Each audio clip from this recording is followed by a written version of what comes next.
Like, I knew I was quitting into kind of a popping bubble at the time. And then come to find out that the bubble didn't so much pop as it just kind of like morphed and moved across like what's going on right now in ultra modern Japanese and some of these promos. Like, it's absolutely insane.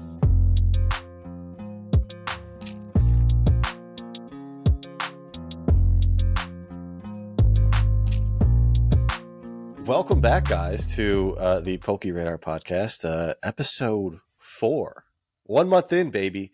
Today we have another. Everyone's a special guest, but this is you're supposed to be our second guest, but you had to call out for a little emergency. But today we have a good friend.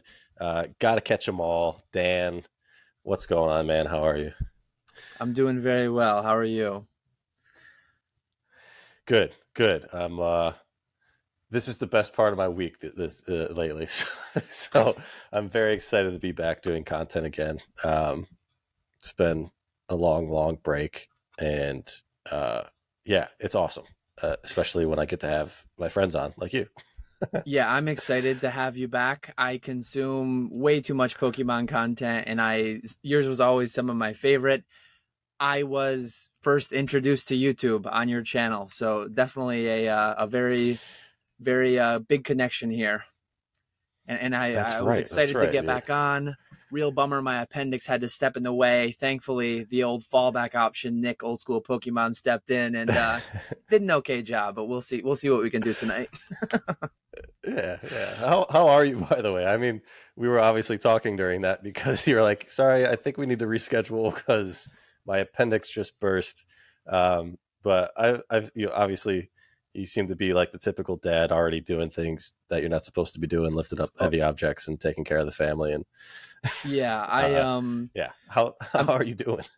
I'm a little over 2 weeks out. Makes sense. I was supposed to be episode 2, and now I think I'm going to be number 4. So I'm like 99%, probably a little bit overzealous, a little bit overconfident in some ways, and I'm trying to be good about not violating that 4 weeks, nothing over 10 pounds, which feels pretty crazy. I've definitely pushed that to the limits. My kids, actually, we got them it's like a water slide bounce house thing that you do outside. I think that's like 30 pounds. I've moved that around a couple times and not feeling too bad, but doing what I can. Not picking up too many booster cases or ETB cases. I'm leaving those all just in a pile, and I'll get to them in a couple weeks. All right. That's good. Yeah. I mean, you're still, well, you got like a really long driveway, don't you?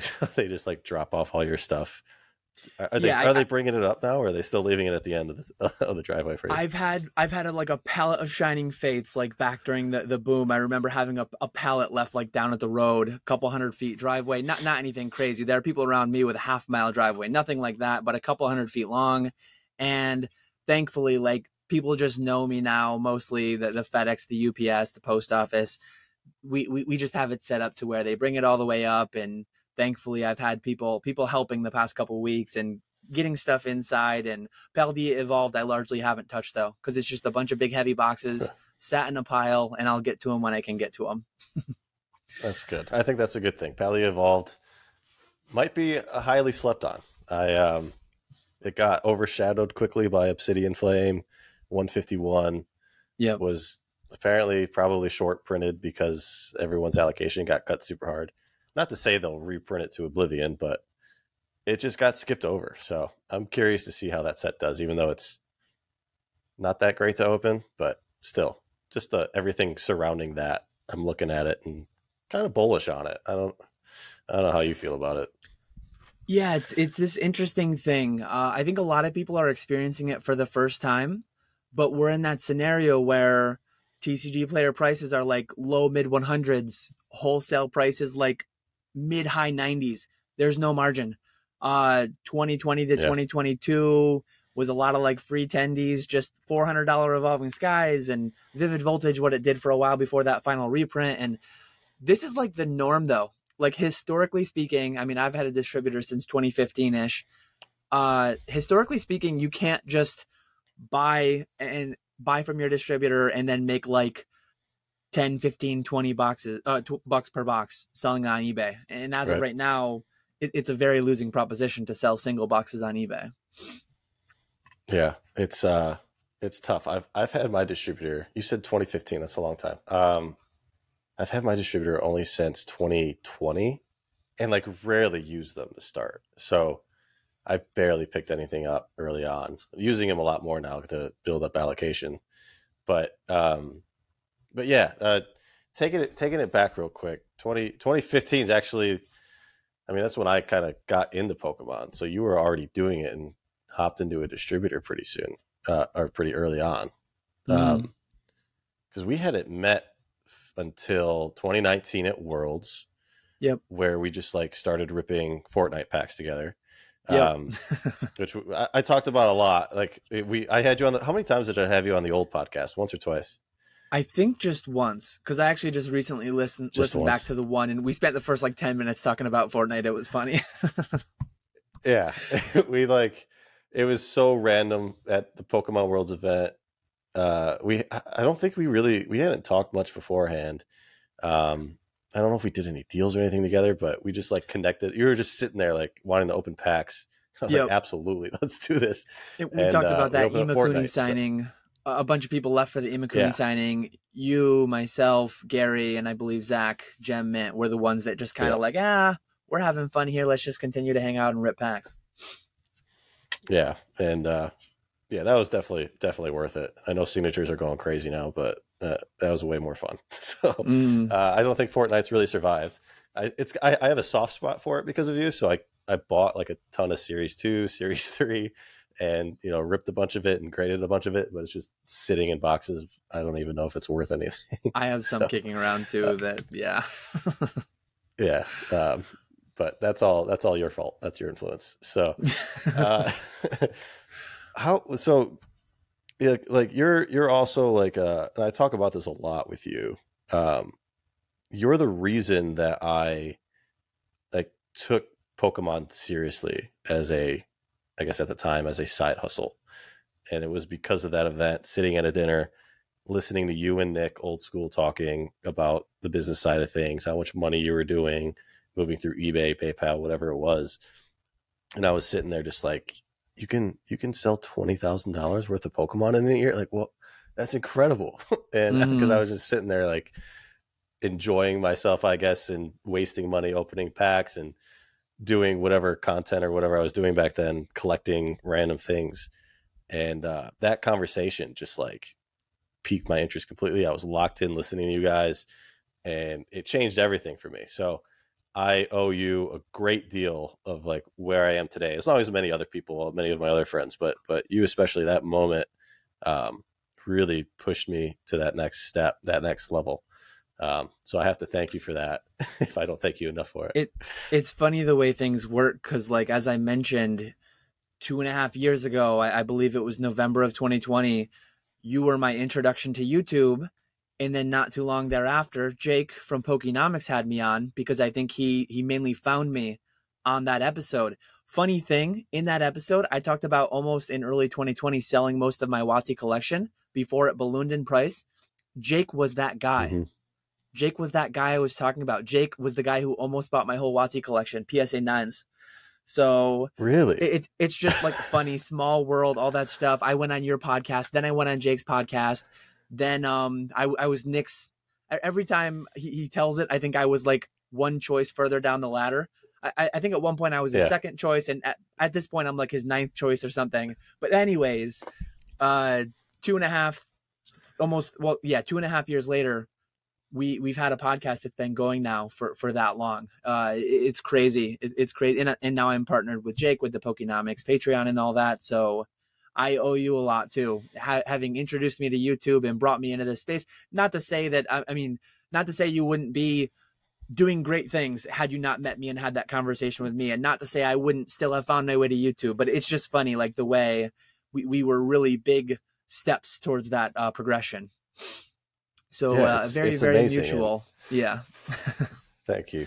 Yeah, it's really incredible. I mean, I talked about it with Nick in the podcast I did with him of how like our circle of friends who we've known for 5, 6, 7, 10 years, some of us known each other now, like the impact we're having on the hobby in either sales on eBay as being a top ranked seller, or doing content, making podcasts, or whatever it might be.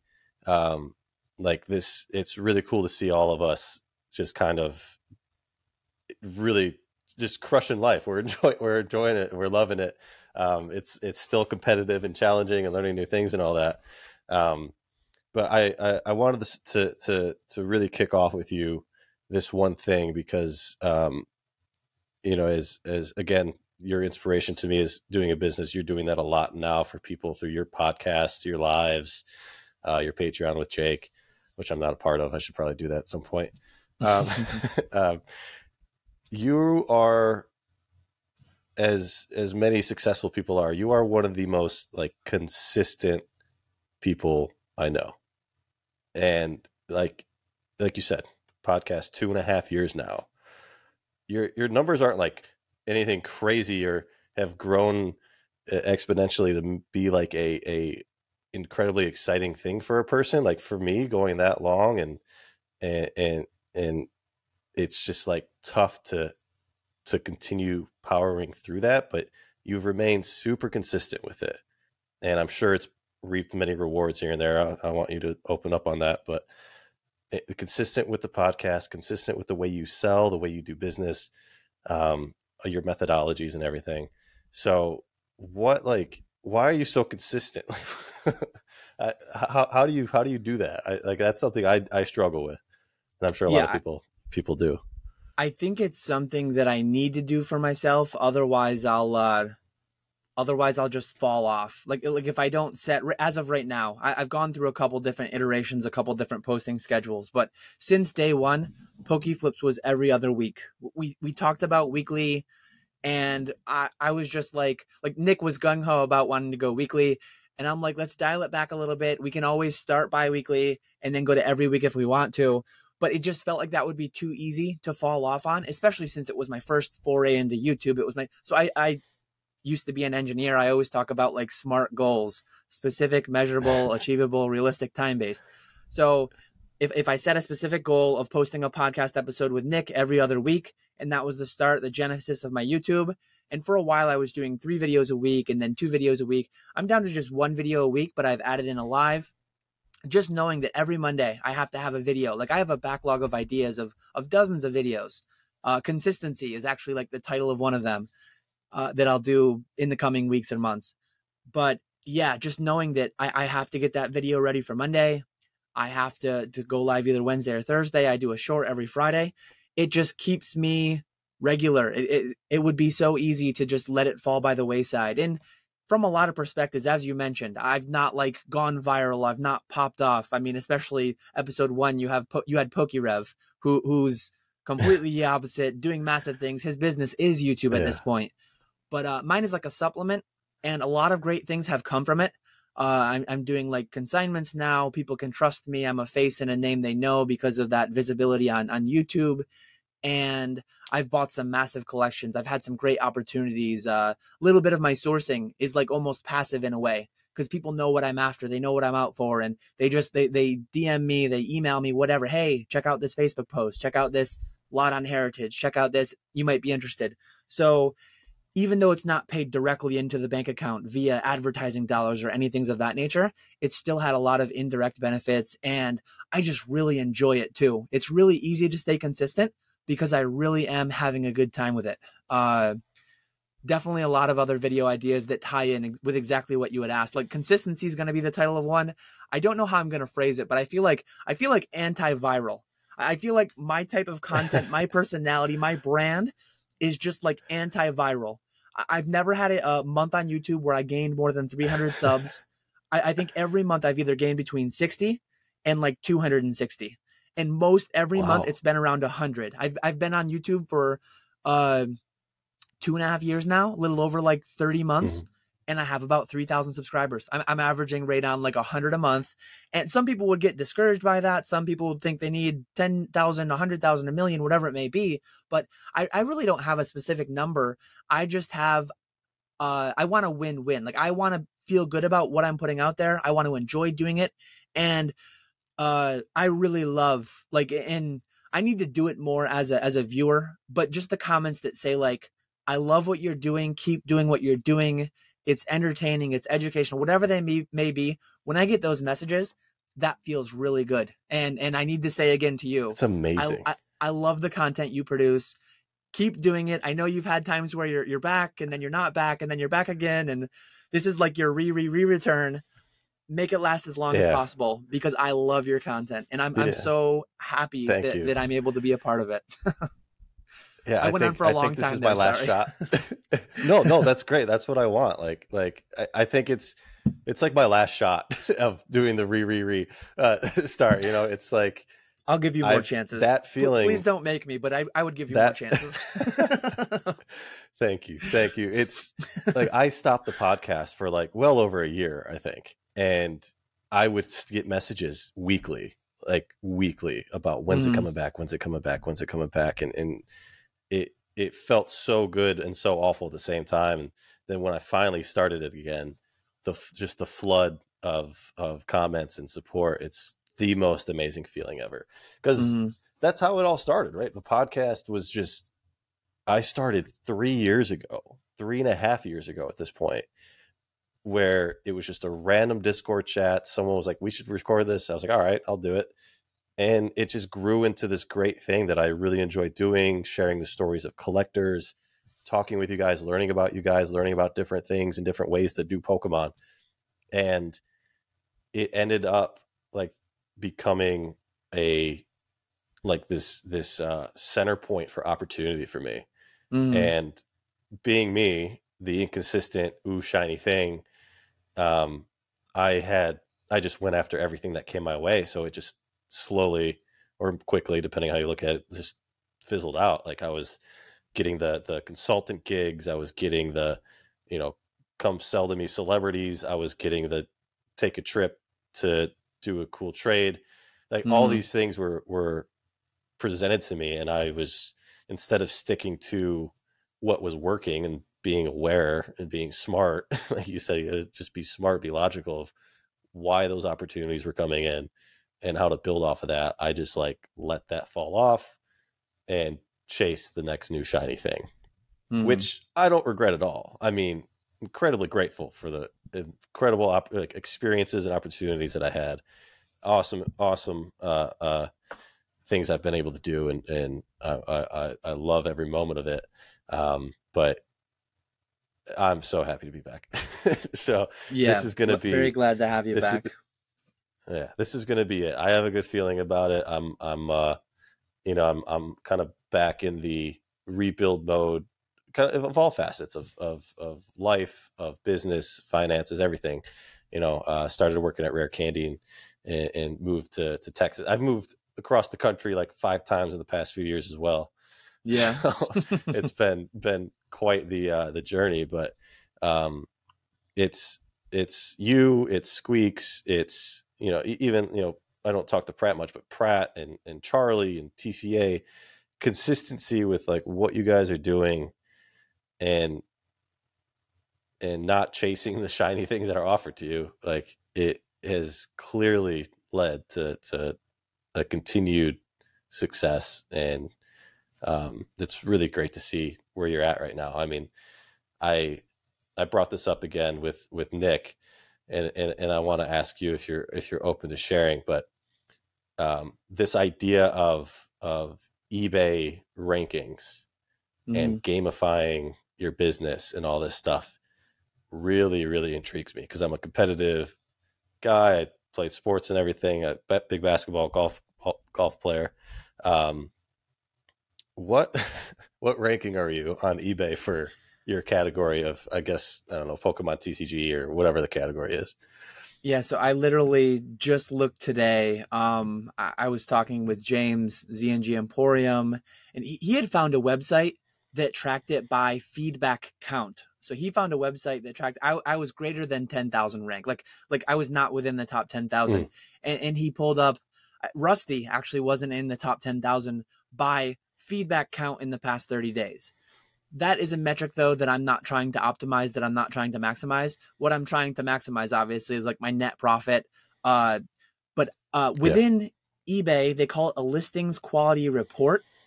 They actually do a they rank you by category of gross market value.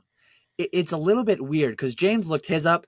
He basically showed me his 90-day. He looked up his GMV. His ranking didn't make sense. I don't know how they treat auctions versus buy it nows, but I've been ranked single digit out of over 100,000 sellers in that market. And to be a seller in that market, you only need to sell one item. There are literally tens of thousands of sellers that sell one card, one box, or like, so one thing I have is kind of a little project that I might work on at some point. If people are willing to share with me, I'm in a couple pretty big Discord communities. So if people are willing to share with me, I might try to get like, what is your 90-day sales history? Just the number. And then what is your GMV rank? And if I could get data from 50 different people all along the spectrum, I can kind of establish a scale of like, what does it take to be in this percentile, that percentile? So as of this morning, I think I was 18th, but I have seen, I think they do a rolling 30-day for that. I have seen times where I was like 9th, 8th, 7th, maybe. Yeah. But it is weird because I can name 10 people that would blow me out of the water if you counted auctions. So it's either buy it now only, or it doesn't count auctions as heavily. I'm not sure how it works because like Z&G Emporium, amount that they're handling quarterly. Yeah, he would be ahead of me, but he wasn't. Which James told me James told me he's a 3-month out appointment, so I'm gonna have to get him later. Oh yeah.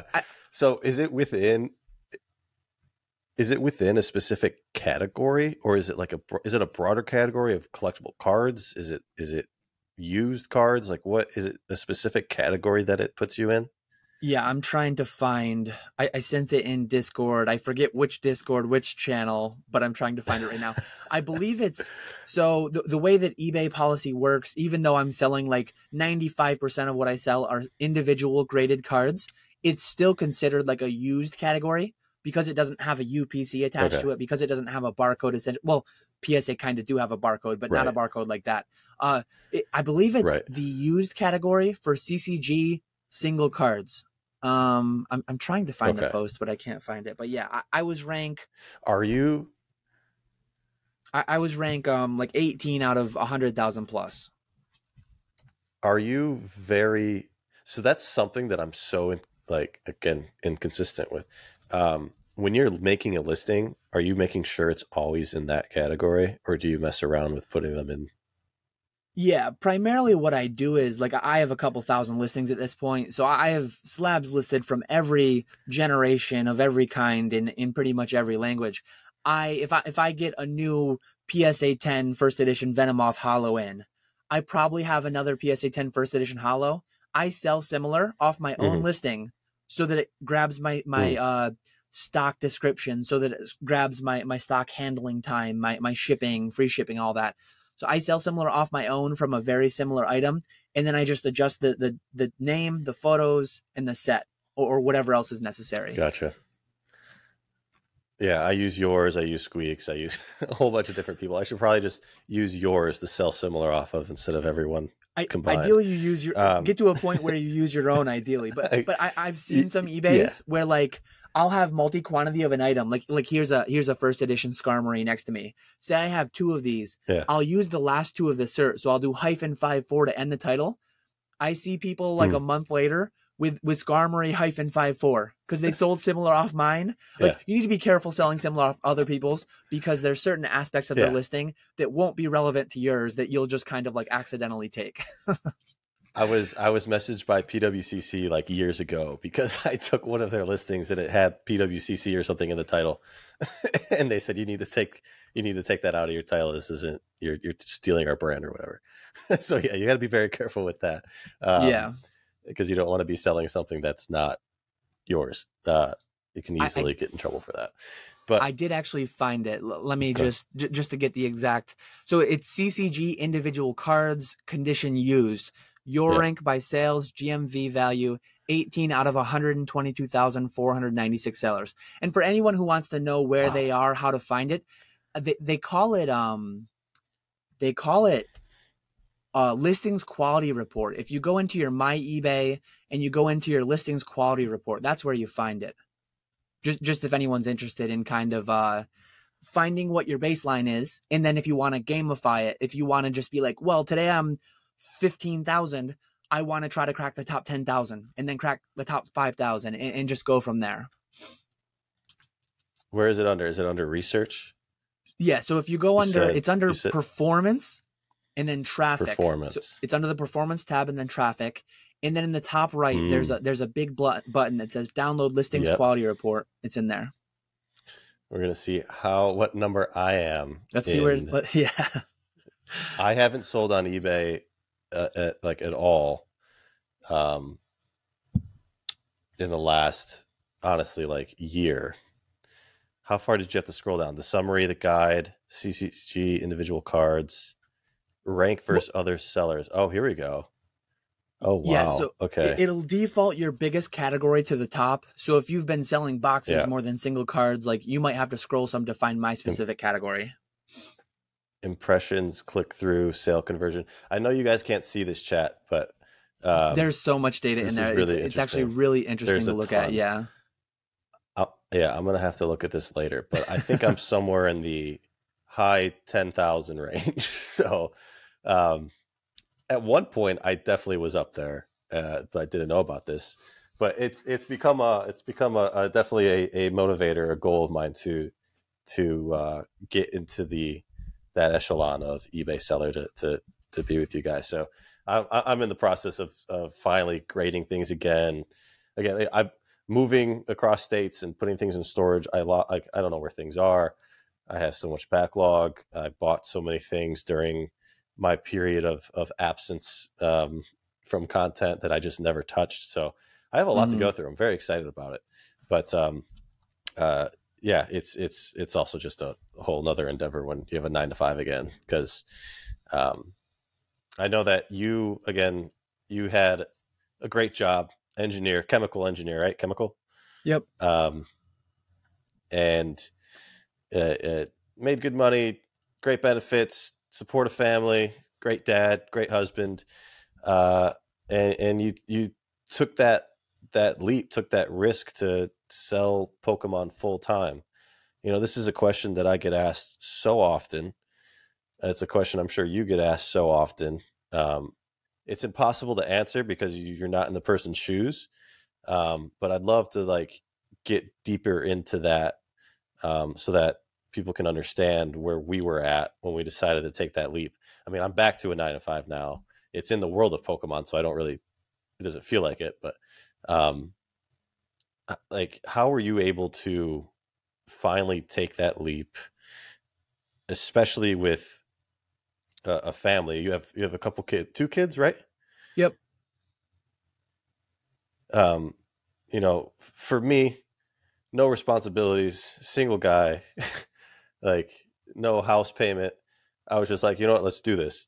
But for you, there's a lot more on the line. So what really allowed you to be comfortable taking that step and going all in on Pokemon?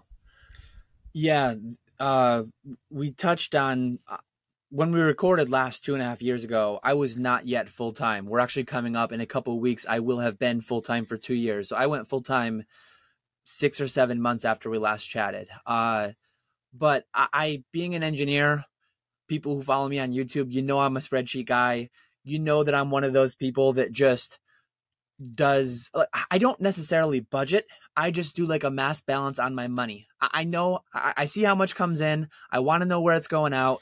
A big part of my job as an engineer was to track literally every gram of every metal going through our process, through the wastewater, through into the end product, into the recycle streams. And so I do that with my finances, and I always have. So family of 4, back when we talked, I had just had my second child then, so she's going on 3 now. It's crazy. But I had a really good grasp on what our lifestyle cost. We live quite frugally. we don't have a strict budget per se, but we live on $4,000 to $5,000 a month. We are a family of 4 in upstate New York, kind of in the woods. There are certain things in New York that are kind of expensive. Our sales tax is high. Our property taxes are kind of high. But overall, like, I'm not in New York City. So we live on $4,000 to $5,000 a month for a family of 4. And my wife's a teacher. Teacher salaries are not spectacular, not amazing, but they have very good benefits.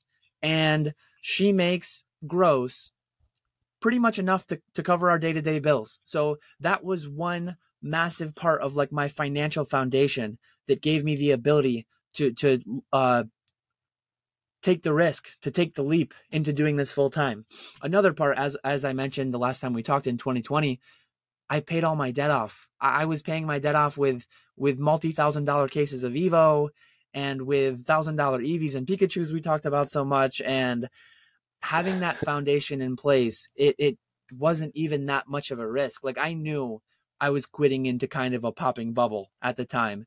And then come to find out that the bubble didn't so much pop as it just kind of like morphed and moved across like what's going on right now in ultra modern Japanese and some of these promos. Like, it's absolutely insane, almost as insane as the $1,000 EVs and stuff, some of it that's going on. So I had a really big foundation that I was able to go into. Yeah. And without all that, it would have been hard to be honest. Yeah. And so, great support from the wife. Again, grinding out a full-time job for how many years were you engineer? I was an engineer you were at the same place. Yep, the whole time. Like a week after my 10-year anniversary, I put in my 2-week notice. So just over 10 years. Yeah, and I was always a saver. So, like, we had the 2 salaries, and we were both saving well, like pretty much maxing out retirement accounts. So all my accounts, everything was showing that we were ahead of where we had to be and forecasting everything out into the future. 2020, like, I netted more on the side as an eBay seller than I made like as a chemical engineer. So that was an easier part too. Right. And I knew, like, today, if you had asked me 2 years ago when I quit, would I be making the same or more in 2023 doing this full time? I would have guessed no, but I'm making more than I was in 2021. Like, I couldn't be happier with the way the markets turned out. And obviously a lot of prices did come down 70, 80% from 2020, but some things stayed flat. Some things are up 10x from where they were then. It's just kind of moved into different aspects of the market, right? Yeah, there's always opportunity everywhere. So, I mean, 10 long years of grinding your 9 to 5. I'm sure within there was definitely years of the side hustle portion of it, whether it was with your beer steins, and then leading into your Pokemon cards. Clearly 2015 you started to take it more seriously, getting a distributor, but with it ramping up just exponentially, and it did for a lot of us. Sure, we can all say it was out of luck, but what do they say about luck? It's just the perfect combination. Preparation meets opportunity. So we were all there and in some ways ready for it, I guess. So it took for you that long, a solid, steady job, consistency with building up a side hustle that just exponentially grew and gave you that opportunity to pay off your debt and do all that stuff. So, it's a little different for me where, I mean, the one thing that just like led me to taking that leap at the time was what you said. I made more money at my Pokemon hobby than I was at my day-to-day job. And it was easier for me to just be like, all right, let's give this a try. Sure, it's still risky, but let's give this a try and just go do it.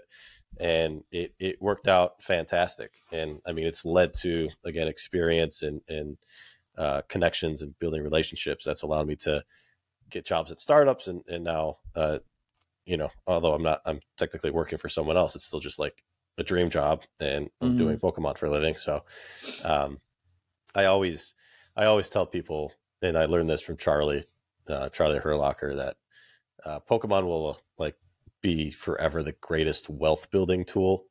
So having it on the side is honestly probably the best place it can be if you're trying to get to the point that you're at where your debt's paid off, house is paid off, everything, and you're able to handle all that. But if you're still working on getting a home, still working on starting a family, still building that position in your life, don't quit your day job. Use Pokemon as a tool to get to that point. That's probably the best advice that I've gotten from Charlie, and that I try to pass along to people, because it's really disgusting and gross, right? How much money we spend on cards. I have a hard time, like, every day I ship orders, it's like I don't know who these consumers are. Like, I spend a ton of money on Pokemon, but at this point it's primarily to just flip and make money, and I don't know people in my like real life that consume these. Like, maybe it's where I live, maybe just the average net worth, average income and stuff around me are just a lot lower, but I see people that struggle day to day. I see people that talk about like the price of eggs going up and gas being this, and it's like the context of some of my Pokemon friends that are buying $1,000 slabs as an investment to put back and buying things by the case, buying it. Yeah, it's crazy. It's put me in a weird mental state when you never want to compare yourself to people, but it's so hard to avoid. And especially when you're dealing with this kind of money and these type of things and these types of people, it's so many different walks of life. But yeah, my friends back home, my best friends, like you can't like you take months to save up $1,000. Mm-hmm. You're letting go of one of the cars in the family because it's not needed, but it's also just like too much money. Mm-hmm. I haven't thought, and I'm not wealthy, but Pokemon is like taken away so much stress from my life. I haven't thought about the price of eggs. It's so weird. And so, again, just so grateful for what it's been able to do, but it's also just still, still spending 10 grand, 20 grand, 50 grand to get cards. How have you been able to cope with that and like change your mindset to be okay with it? I've been, and I know you've been right alongside me with some of these. I've been kind of bad, and there was a couple year span, probably mostly like 2021, 2022. Well, probably late 2020, 2021 into early 2022. I bought 2 lots in that Vegas box break, and I went to Vegas with Nick and we split them 50-50. I bought a beta pack in that same, we were talking that day on Heritage, the $1 million box break. I bought one. Yep. Like, yeah. I'm like, it's a few Eevees, it's a few Pikachus, it's an Evolutions case, like it's house money. And I was getting a little bit crazy. And honestly, to an extent in my personal life, some people probably would have described me more as cheap years ago. I'd always say the lesser offensive, like frugal. But I've definitely, having kids too, I've loosened up I've opened up the pocketbook more freely. We're actually going to Legoland like next week. Super excited about that. I'm looking forward to traveling with family. I mentioned earlier, I forget if we were recording or not, but I bought this new like bounce house water slide thing for the kids, and in a way, like it's led to some good things, me spending more money freely on things that bring joy and bring happiness and bring good things in my life, to my family and all that. But for a little bit there, it was getting to be too much as far as like me just YOLO gambling, house money, these box breaks. And I'm trying to be better. and I have been a lot better than I was for a stretch there, because that was getting a little crazy. Yeah, I got to take a break again. I've been ripping so much lately. And it's to avoid it, stay home. Don't go to the events. If you go to events, it's very easy to get tempted to open stuff with everybody. It is, very. So, I've opened up way too much money in the past. I guess opportunity cost in the past few trips that I've taken. Although I did pull a Lugia, not that it's going to recoup any of it because it's a PSA 8 probably, but the experience, the joy, I got to slow it down a little bit. Yeah. I'm, I also, like, again, this podcast has been great, where I can bring people on I've had before and talk about the old episodes and old times, but I really want to focus a lot too on what's happening now, what you're up to, what you're doing, because there's so many things happening in the hobby now. It's like a lot of corporation, industrial type money. What do you call it? Corporate money coming into the world.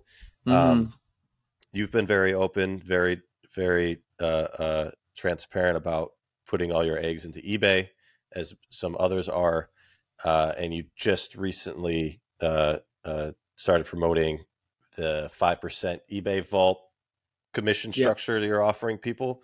I'm very interested in that. I try to talk to Nick a little bit about it, either during the recording or after. But why don't you open it up about it here? Because I'm sure there will be different people, and just for me too, because I might want to use it if I don't vamp up my eBay again, because I'm, again, capped on time. So tell me about the eBay Vault and the opportunity that you're offering people. Yeah, and I'll cover what I'm able to. There are certain things that I can't talk about. Some people have asked me, well, if you're offering this to us, well, what are you paying? What's your arrangement? Why can't I send in directly, but you can? So I can't talk about any certain things with eBay, whatever. But as of right now, like, the general public cannot submit that's for directly. After the recording. That's for eBay. If you're watching, I'm not going to tell them anything I'm not supposed to. He won't. But yeah, as of right now, like the general public cannot submit to the eBay Vault directly. If you open an eBay Vault account, you can actually buy anything over $250, and you can have it transferred into your vault, and then you can sell from there. Basically, because they're only vaulting anything after it goes through the eBay Authenticity Guarantee, which is eligible for cards $250 and more, single graded cards. So yeah, I'm offering. I'm essentially acting as a middleman. I will facilitate the entry of your cards into the eBay Vault. And any card, clearly, if you just do the math, if you have a $2,500 card, well, let's do $1,000 card because the math's easier. If you sell it on your own eBay, the standard eBay rates are 12% if you have a store, 11 point something if you're a top rated seller. If the person pays sales tax, if the person's international, it creeps up more closer to like 13.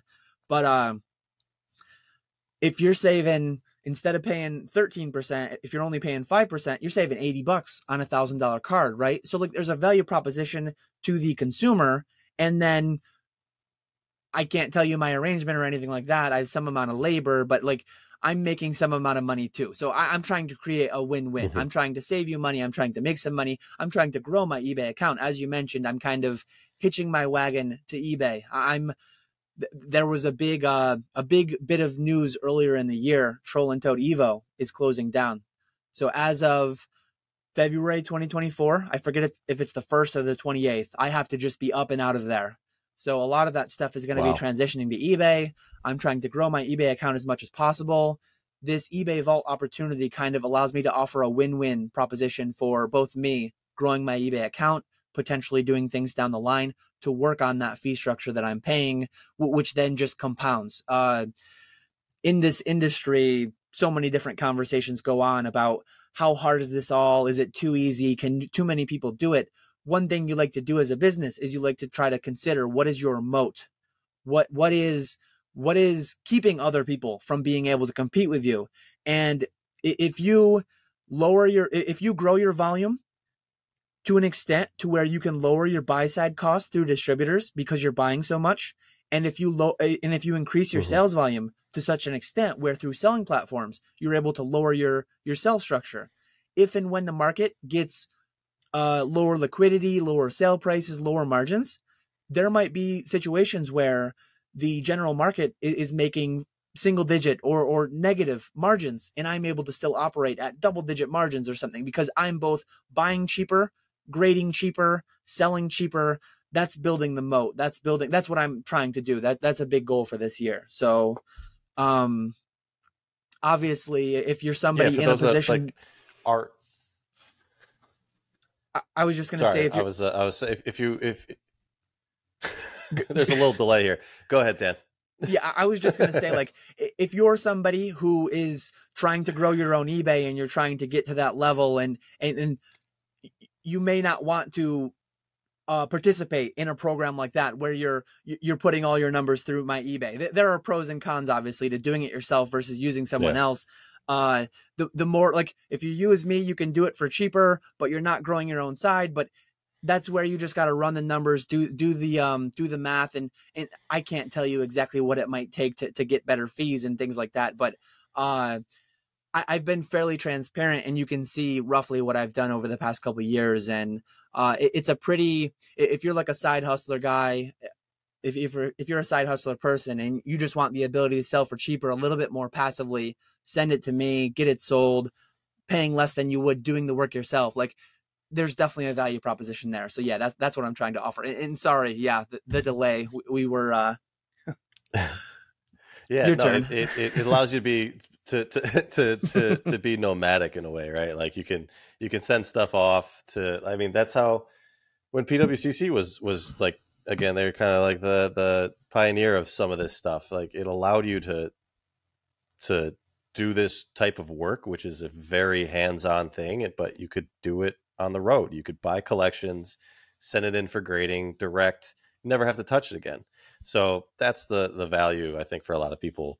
And getting to the scale, to the level that you're at, is such a competitive and difficult thing to do, that it makes a lot of sense for most people to just go through other, consignment companies to sell your stuff. Because especially if you're getting it done for cheaper than you would to do it yourself, it doesn't make any sense. Because that road is a long road to walk, trying to build up your eBay to that point. For anybody that's not, in business school or heavily into the business world, everything is negotiable. If you're big enough. Yep. So when it comes to being a seller on eBay, if you get big enough, you can negotiate your fees and get fees that people don't know exist. Like, everything in this world is negotiable if you are powerful enough, big enough. So for those that don't realize that and are young and are like hungry to start eBay or whatever you're doing, like, if you go big, go hard, make it, you can, like you can get to that point where when everyone's struggling to make 5%, you're making 15% because you have lower fees or lower costs. So that's awesome. That's really cool. I hope that you can, I have no doubt in my mind you'll get to that point. How open are you? Have you broken $1 million in revenue in a year yet? Yeah, I did. I think it was back in January, but I called it like leveling up in Pokemon. 10 years of selling on eBay. I did 1.2 million in total sales. That's including my Troll and Toad Evo. That's including all platforms. So I didn't break it down by platform. I did not discuss my net. I did not discuss the buy side. Right. So I think in 2021, I gave everyone the buy side. And then in 2022, I gave people the sell side. There will not be a year where I give both. I'm pretty good at math. And I know I give you too many parameters, I know that it can all be figured out. So yeah. Yeah.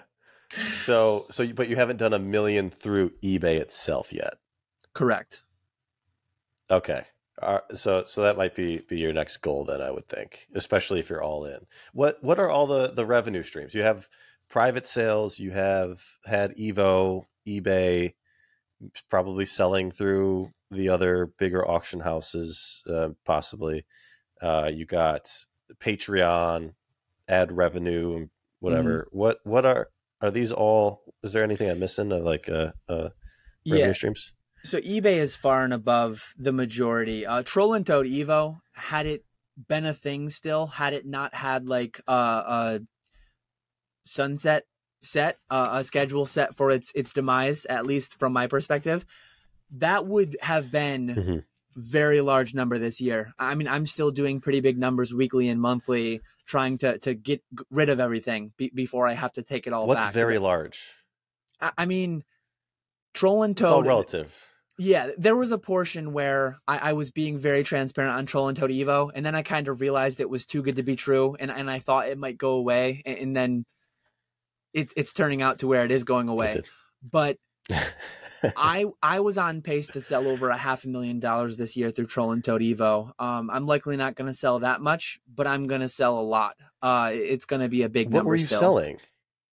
Like I was modern doing sealed product? ultra modern. A lot of it was ultra modern sealed at very, very low margin because I wasn't fulfilling it. It didn't have to be a big margin because I wasn't fulfilling it. I was able to, as I was talking about earlier, trying to grow that moat. I was trying to buy a lot, even if I was selling it at 2% margins, when I wasn't handling it myself, when I wasn't fulfilling, storing it myself.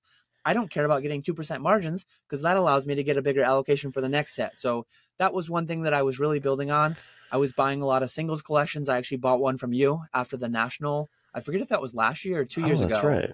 I was buying a lot of collections like that. Yeah, two. And I was really fine making razor thin margins because I just wanted bigger numbers. I wanted a bigger handle with Troll and Toad to try to grow my account there. I don't know the avenues of getting like, I don't know if the Troll and Toad fee structure would necessarily unlock like lower fees, but as we just discussed, they probably would have at some level. But yeah, now that that's kind of like sunsetting over the next several months, eBay is my main thing. And aside from that, I think you covered all of them. YouTube and memberships and ad revenue is very, very small. The Patreon relative is not like a whole lot, but it's still something. Like it still adds up to several $100s a month between a few of those. And it's still something, but eBay really is the main thing for sure. Okay. And boring 401ks and trading accounts. Roth IRAs. That's where I take all my money out of Pokemon and put into those traditional things. Tax advantaged, as I always talk about. Yeah. So what's your allocation looking like now?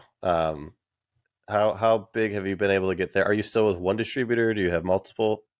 I've had two for quite a while now. I want to say I got my first one in 2015-ish because I got back into the hobby in 2014. So the first several months I got in with one. And then like 2017-ish, maybe 2018, I added the second just for a little bit of additional variety. And I'm still with both of them. I wish I had gotten a third. Obviously, hindsight, I wish I had gotten a third before 2020. But my allocations are pretty solid at this point. I get about 20 cases from one per set. So I get about 120 boxes from one, and then I get about 10 cases from another. So I'm at about 30 cases for like a new set release of booster product. They vary though. I mean, some are 12, some are 30. 30 is probably the highest end. 30 is the most I've gotten from any single release, I would say. Okay. Yeah, I'm just stuck with the one. But I'm limited financially to like even outgrow that. So, but I know that if I got to the point, I will be kicking myself for not getting others in the pipeline. Because I'm in the mode of just buying the modern sealed and just sitting on it because I don't need to sell it. Sure, it might be stupid, but doesn't matter to me. So that's like I have to constantly adapt my strategy with buying and selling because of, again, the inconsistency. That's the theme of this, of just like my path with my career. So when I'm working a 9 to 5, it's just buy things and let it sit. If I have more time or decide to quit my job and go do this again full time, then it's buy, sell, like as much as possible. So I think I enjoy this one more where I can relax a little bit and just have Pokemon and look at it because I am obsessed with it still as a collector. I do love selling it, but it's I'm hoping it pays off in 5 years. I'm sure it will. I mean, sure, that's probably stupid to say to people, but you know, I'm confident in it. It'll be fine. Getting in at the ground floor, getting in at wholesale distribution costs is a really big leg up. I mean, there's a lot of people trying to air quotes invest in ultra modern sealed, and they're paying like stonker out of the, right now. It's calmed down a lot. Paldea Evolved and Scarlet and Violet haven't been crazy. But if you're competing against guys like us who are getting it wholesale without sales tax, and you're paying 10% sales tax on top of full retail, you just have, like I was talking about moat earlier. You have negative moat. You have like so many more hurdles to go over. You're paying higher fees. You're paying double the price out of the gate. Like you're doing everything backwards of what I was saying I'm trying to do. Not saying you can't win off of that, but you're starting a long ways before the starting gates. Yeah. Yeah, like that step of understanding that you can negotiate anything in business. The step below her is that you can buy things cheaper. You just have to know where to buy them, or get the distributor level. So Hmm. like as a kid, I didn't know a booster box was even a thing. So it took me 25 years to understand that I couldn't, just buy packs. I could buy a whole box, and I could get the packs cheaper by buying the box. And then, I Yep. can get the boxes cheaper by buying a case. Wow, I'll get a case. And then it's, I could get a pallet. All right, Pallets. we'll Yeah. get a pallet. So it's just like these steps that you just have to go through life and learn, or have Hmm. people around you to talk with. I'm guessing like the discords you're a part of, and you run one with Jake, right? So I run, the those Pokenomics discords can one, be and then incredibly. yep, there's some other great ones. Yeah. I got to join that one because I really just hang out in Squeaks still, and I need to join some more so I can get back into the swing of just talking to people about this stuff and understanding who's looking at what, and what interest levels are increasing here. Like, it's so valuable, especially if you're doing this seriously, want to take it full time.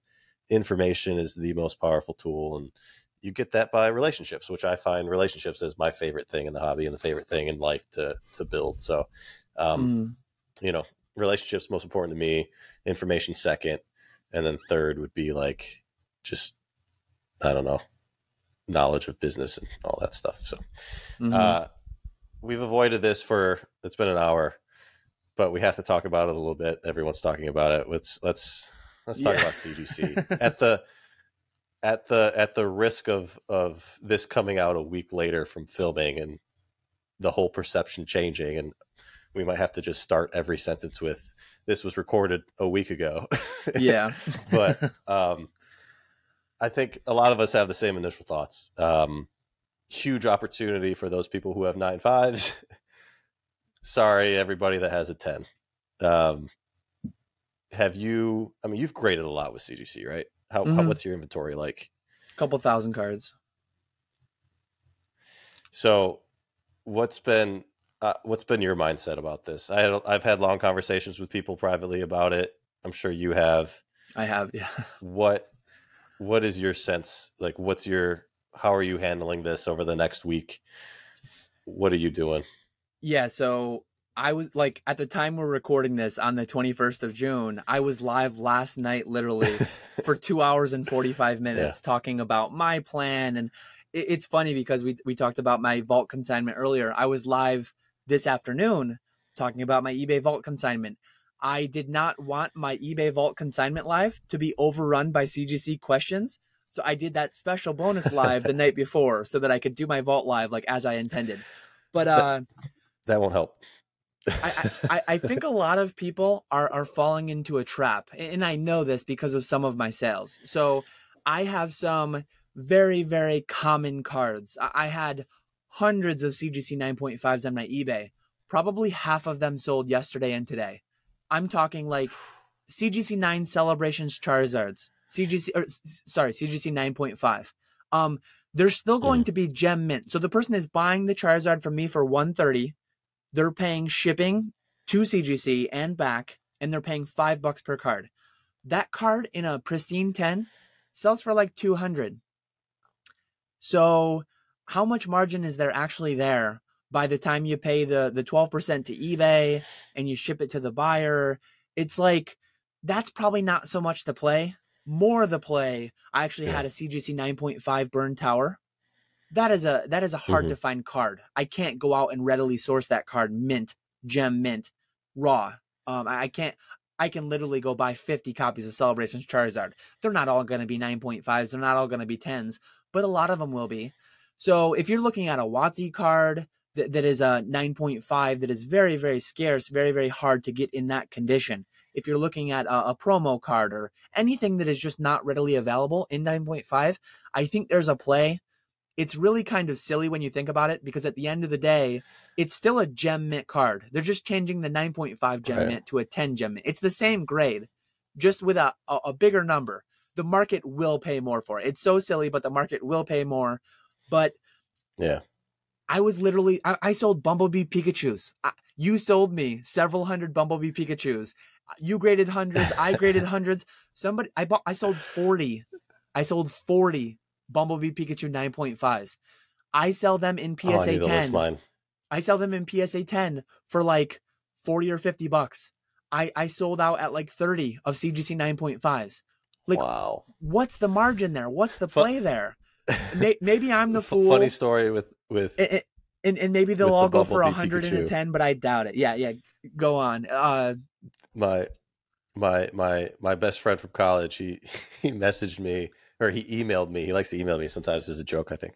But he got your offer for the Bumblebee Pikachu PSA 10 at like $40 or 45 or whatever. Took a screenshot, emailed it to me, and said, "Hey, can you beat this?" And I said, "Yeah, absolutely." So he, not knowing who you are, but that's funny. I undercut you for my buddy, nice.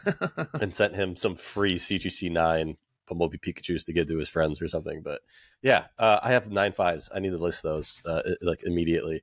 I've pretty much sold out of CGC in the last year, but have been sitting on 9.5s because I just like have been lazy to crack them out and try to regrade them with whoever.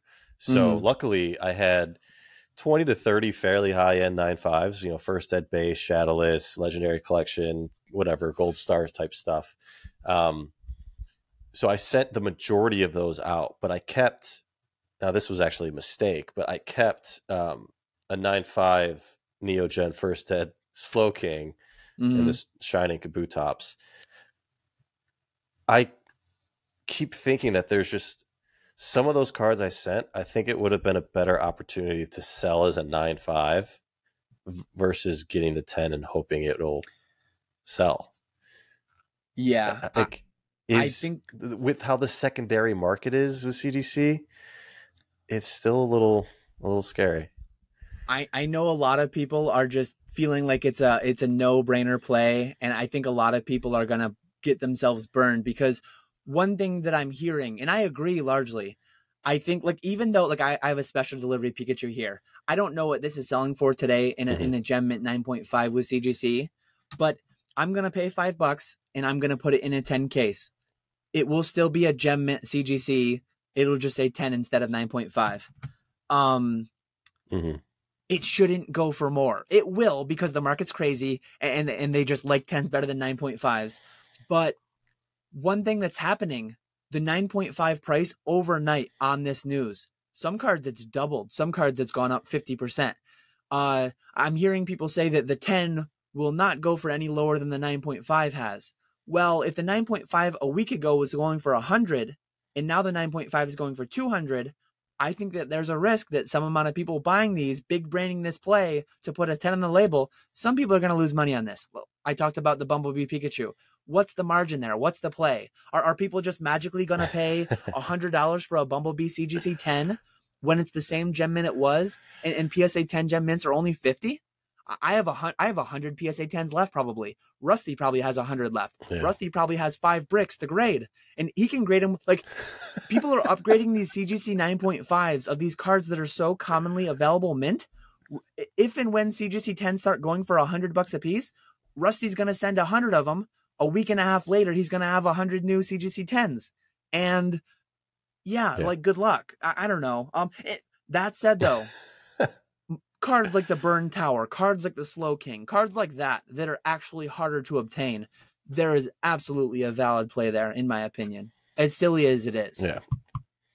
Yeah, like there's been a 9.5 Slow King sitting on eBay at like $2K, and it sold for best offer. Like, I have no idea what a CGC 10 would go for. I mean, PSA 10, it's a hard find. So they're like, what, 5K, 6K? I don't know what they're at now.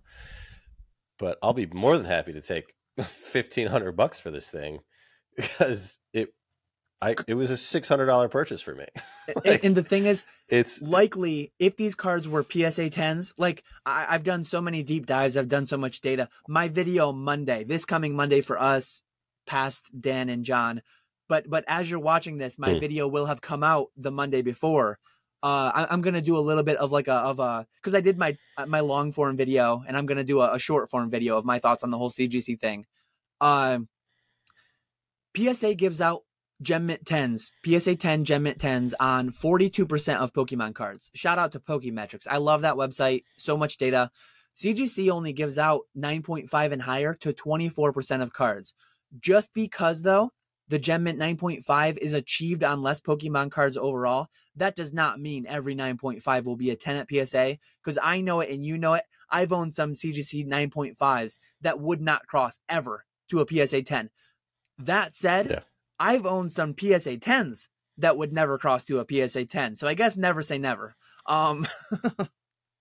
That's just the inherent subjectivity and inconsistency of grading.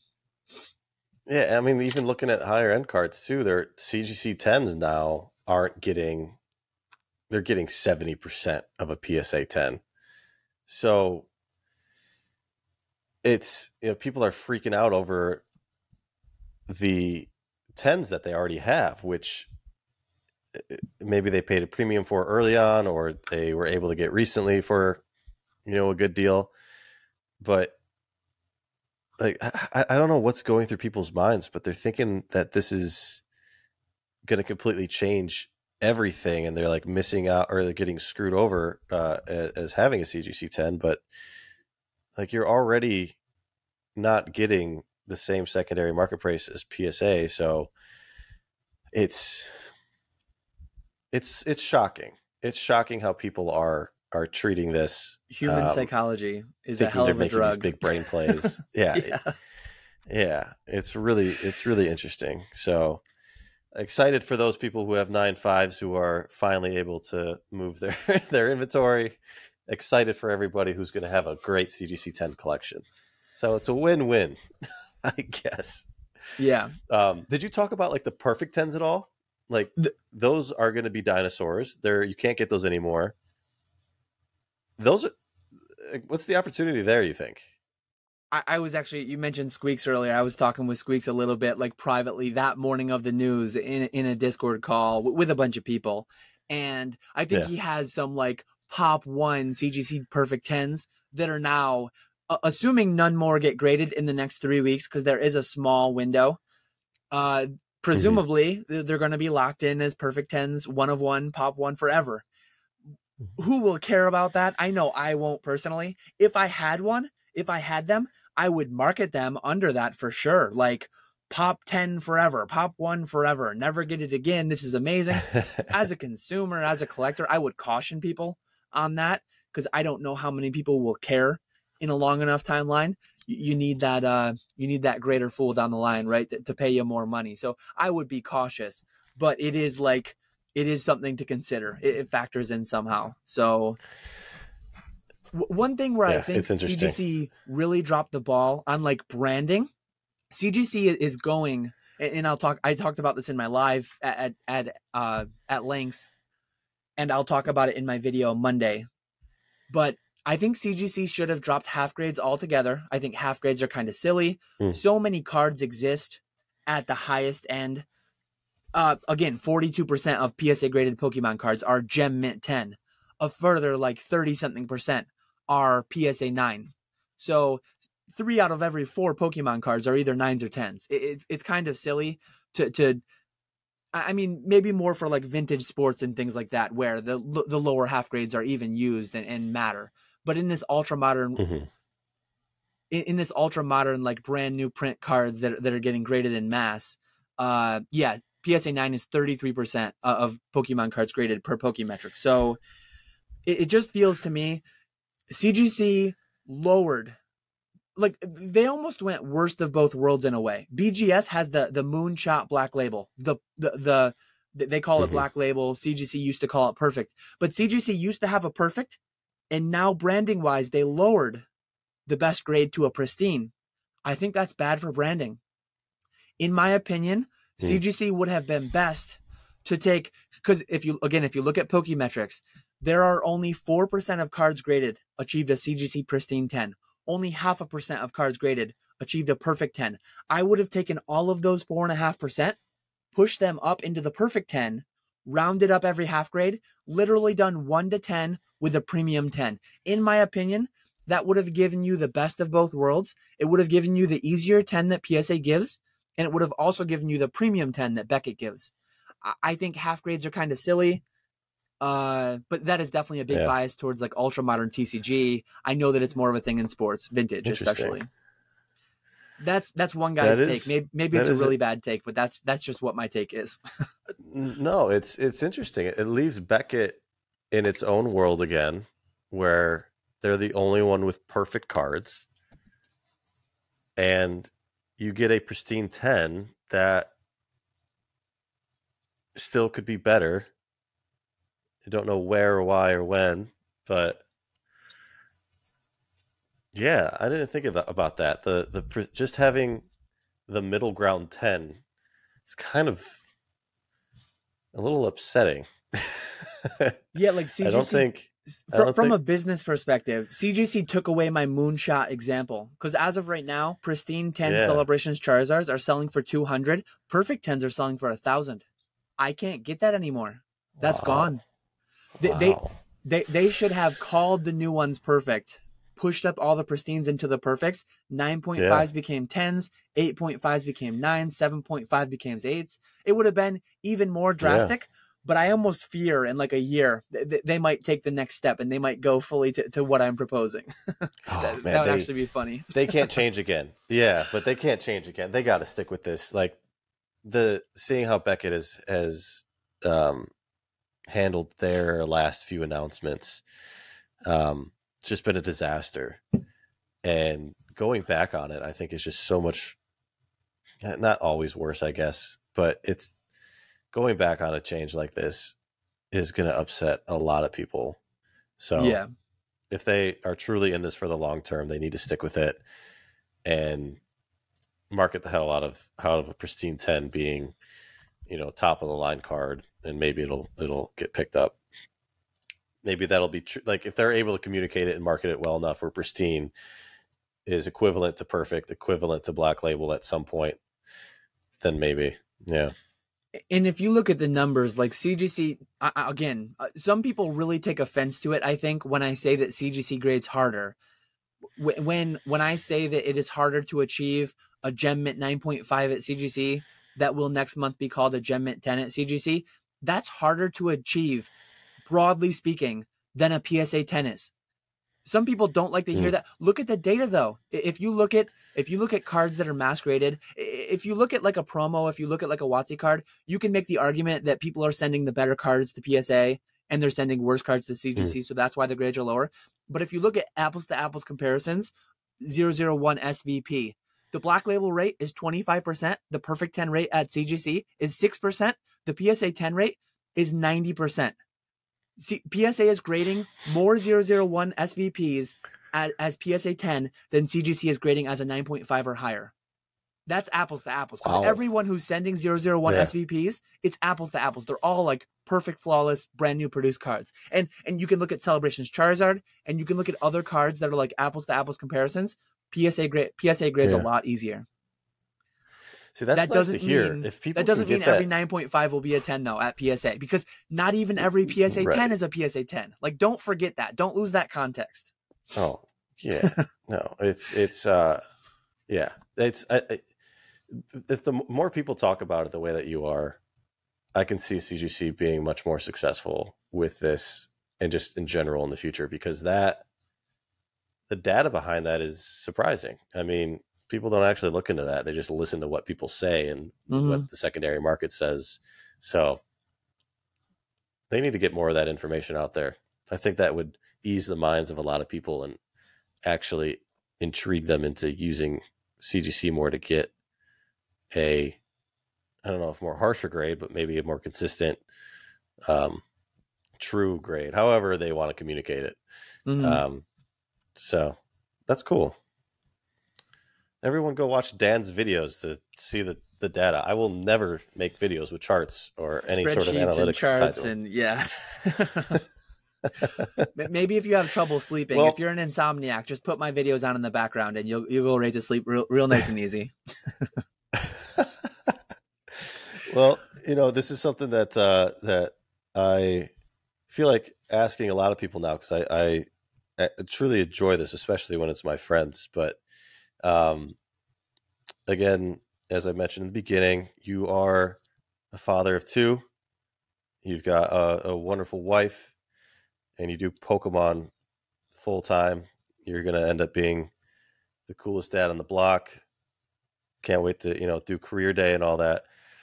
What's it like being a dad? I mean, especially at this point now where you're able to do work from home and spend so much more time with them.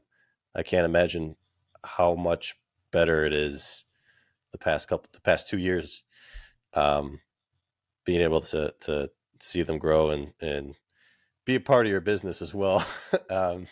Yeah. What is that like? I love it.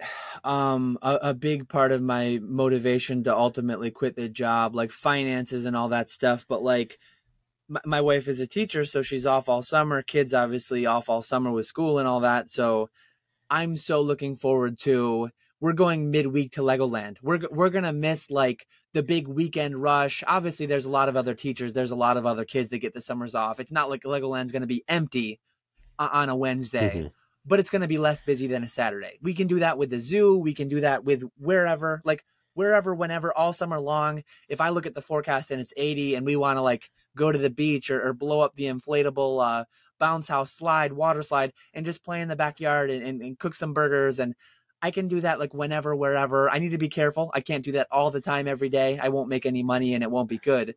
I still need to ship my orders. I still have customers, all that stuff. My consignments, I need to be in touch with them. So I need to, like, not to an unlimited extent, but much more freely than if I'd had a regular job. And yeah, just being able to be there with my family for those those years where, yeah, like they're only 2 once, they're only 4 once, they're at every stage. Like I'll just be able to be more present. Last week I went to my son's pre-K graduation, and that's a thing that, like, there were quite a few parents there, but not all of them could make it, and it's just harder for other people. And my son and both my son and my daughter, if anyone follows my Instagram, I don't have them handy, but the Quaxley mask thing that I bought, I popped those on my kids, and I had a couple Quaxleys running around the house, and it's just so rewarding, like seeing them being passionate and loving. Like I play Super Smash Brothers with my son, and he wants to be Lucario a bunch. Lucario is his favorite Pokemon, and it's just interesting to see him interact with the hobby, the franchise, way younger than I was able to, right? Because at his age, it didn't exist yet for me. So yeah, like being my own boss is just allowing me to be a lot more present. And thankfully, when I was younger, my mom was actually like a stay-at-home babysitter. I lived out in the woods, out in the country. I had no like close neighbors, but a lot of my like my best man in my wedding, my best friend still today, my mom used to babysit him. He lived around the corner. He'd get off the bus at my house. We'd hang out. We'd play Pokemon, Game Boy, trade cards, all that stuff. So yeah, my dad was also self-employed when I was younger, so he was very present, and I got to like be a part of the family business, and my kids are going to get to have that same experience, and I'm just super excited about all that. It's a lot of work, but it's a lot of fun. You got them cracking open boxes and sorting cards or anything yet?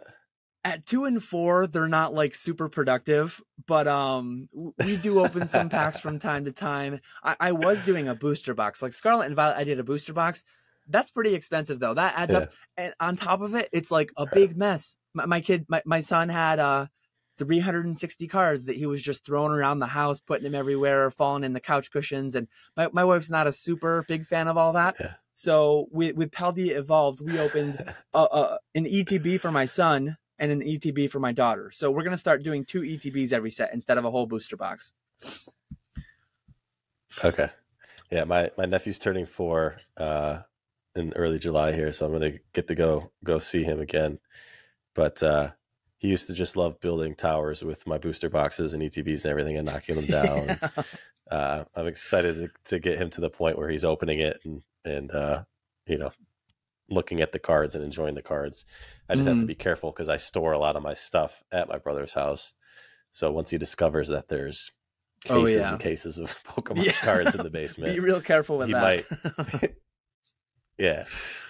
So I might have to have that talk with my brother when I see him soon to make sure that we're okay, or find a room that I can lock it in or something. So yeah, for sure. That's so cool, man. So proud to hear that. It's really, really awesome. I will get to see you soon, Charlotte. I guess soon. Is that soon? That's September, like 3 months. August? September? Yeah. Okay. All right. That's still a little far, but it's been incredible talking with you again, catching up. We've been to the same event multiple times this year, past year, but we never get the chance to talk for whatever reason. I end up at the other side of the table. There's so many things going on. So I'm super, super happy to finally get the chance to catch up with you again. And hopefully in person, I'll actually be able to hang out and have that in-person We've always, at minimum, we've always gotten a handshake in. We've always talked a little bit, but yeah, Orlando, we talked a little bit here and there, but that's the way every event ends. There's so many great people. It's such a great time the whole weekend. You always end the weekend like, I wish I talked to these 25 people 10 hours more each, which obviously isn't feasible. It's not actually possible, but yeah, we'll have to, and I think we will. I think we'll be able to hang out quite a bit more at Charlotte. So really looking forward to that. Yeah, me too. I got the text. Did you get the text yet? Yeah. Secret text. Sorry, everybody. But yeah, I'm really looking forward to that. And again, thank you for coming on. Glad that you're doing well after your appendectomy. And yeah, everybody go follow. Is it Catch 'em All Collectibles now? I feel like it used to be. Yeah. It changed. It Catch was 'em All Collectibles. It's still got to Catch 'em All on E4. I'm not very present on there anymore. I do want to get back at some point. So many of our origin stories include to some extent like E4, right? But yeah, I'm Catch 'em All Collectibles everywhere. YouTube, Instagram, eBay, all that good stuff. PokeFlips podcast. PokeFlips podcast, which I'm gonna weasel my way back in there soon. It's been a long time since I've done that, so really need to get back on there and get me, you, and Nick talking. But yeah, man, thank you. I appreciate it. Thank you. Yeah, it's been a blast. I do so much of this long form content. It's my absolute favorite to consume. It's my absolute favorite to make. And I don't do enough of it with other people. I'm very, very happy you reached back out. Very happy you started back up. I'm excited to follow along every round 2, round 3 with some of the guests. Really excited to hear it all again. Awesome. And a lot of new round 1. So guys, thank you all. We'll see you every Thursday. Thanks for watching.